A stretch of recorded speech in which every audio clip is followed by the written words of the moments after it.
Today's coaster review is the roller coaster that has been voted the best in the world by the Golden Ticket Awards several years in a row. This is Millennium Force at Cedar Point, the first ever Giga coaster. I'm going to be giving my full thoughts on it in today's video, but as usual, let's start with the stats. So first off, this is an Intamin Giga coaster. It sits at a height of 310 feet with a 300-foot drop, and it has an angle of descent of 80 degrees, so it's pretty steep. Its maximum speed is 93 miles per hour, making it one of the fastest rides in the park. And one good thing is that it does retain that speed throughout most of the ride. It doesn't really ever feel like you let up, which is good. And it has a track length of 6,595 feet. So in other words, it's really long, which is great. Long rides are awesome, and Millennium Force is definitely a long ride. And it does have a duration of 2 minutes and 20 seconds. That is the official duration. I don't know what the actual duration is from when it leaves the lift hill to when it hits the brakes, but nonetheless, it's still a nice long coaster. So talking about the actual ride experience, one of the things that you can't help but love is its location. This coaster's lift hill and drop is right up against the very edge of the Cedar Point Peninsula, so you are right next to water.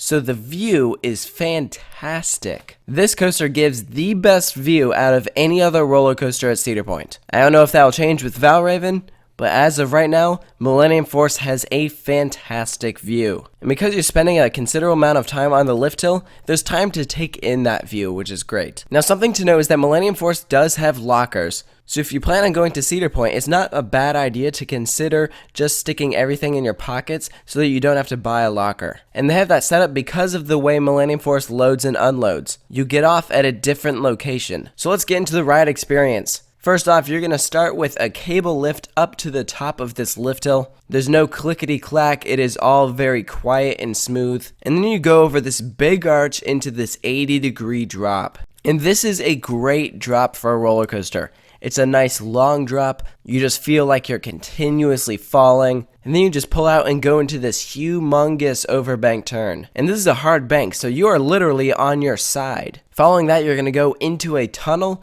and up over this big airtime hill. And you do get some airtime, so that's good. And the next part of the ride is these two massive bank turns. Part of them sticks low to the ground, they do pop up a bit, but almost feels like two helixes because these turns are so massive. And after that, you're going to go into another airtime hill. This one, of course, a lot smaller. You still get some airtime. Following that, you go through another tunnel, up and over a small ejector airtime hill, and then you go into your last bank turn before hitting the brakes. Now, this coaster has been considered the best in the world for many years. Many coaster enthusiasts consider it their favorite roller coaster. So that begs the question, why do people like it so much?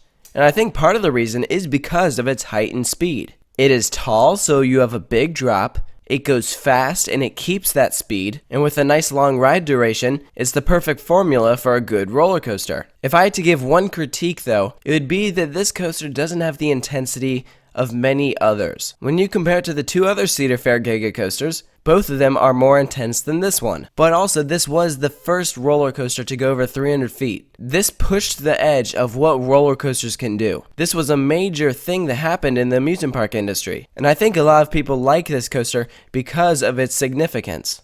But with so many people liking this roller coaster so much, that does lead to it being hyped up.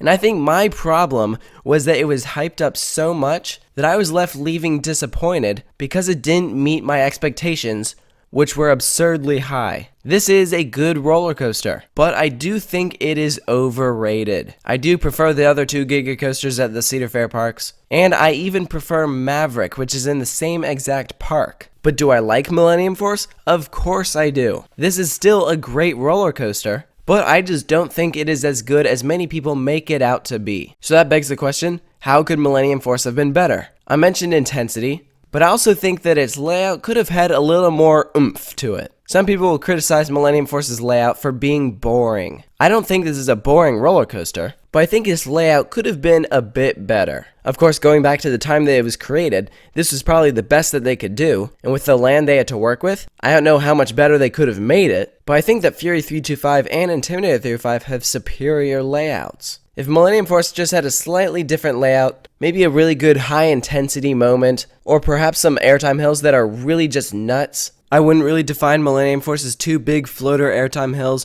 as amazing, they're just good. So I think if they had just tweaked a couple of those things, then that would improve Millennium Force. Now, will they ever improve it? No, of course not. But just based in Millennium Force off of the ride that it is, it's still really good. Unlike Intimidator 35, this ride has lap bars, and it's a really small lap bar, so you feel really open as you're going through these humongous turns. And as I mentioned before, with a location like this, there are so many good things going for Millennium Force. Now, there is one major downside about this roller coaster that not everyone knows about. If you haven't ridden Millennium Force, be warned. You will get covered in bugs. Because Millennium Force is so close to water, that is a breeding ground for so many insects, and they all hang out around this roller coaster, and so as the train flies by, you will get covered. It feels like these little needles hitting you, and then you go and look in a mirror, and you realize that you have all these black dots on your face and body. Every time I rode Millennium Force, I would always count the number of dead bugs on me. At times, I would count 6 or more, and of course, if you're sitting in the front row, then you'll probably get even more than that. But I don't think that the bugs are necessarily a bad thing. If anything, it makes Millennium Force even more unique, and it's a good story to tell. This is something that people talk about with Millennium Force, and it's just something fun. You get off Millennium Force, you realize everything you just went through, and then you realize how many bugs you're covered in, and you just laugh. So it is time for my final score for Millennium Force. I am giving it a 9. As I mentioned before, the only thing I think that could have been better is if it had a few more intense moments and maybe did a little bit more with the layout. That would give it that little more oomph, and I really think that would leave you getting off Millennium Force saying, that was nuts. Instead, you're getting off Millennium Force and saying, that was fun, which that's not a bad thing. There's nothing wrong with just a fun roller coaster, and I think that's what Millennium Force is. This is just a fun ride. It doesn't leave you coming away, though, saying, wow, that was unbelievable. Now, to some people, they probably will be walking off Millennium Force saying that. I didn't walk away saying that. I walked away and said, that was really fun. And again, that's not a bad thing. Rides like Fury 325, Maverick, and Phantom's Revenge left me getting off saying that was unbelievable. And I think the reason those coasters are better is because they did more with their layout, and they were so intense. So I want to hear from you what you think of Millennium Force. Is this your favorite roller coaster? Is it one of your favorites? Is it overrated? Post all of your thoughts in the comments below, and make sure to stay tuned for more coaster reviews. If you haven't already, make sure to subscribe.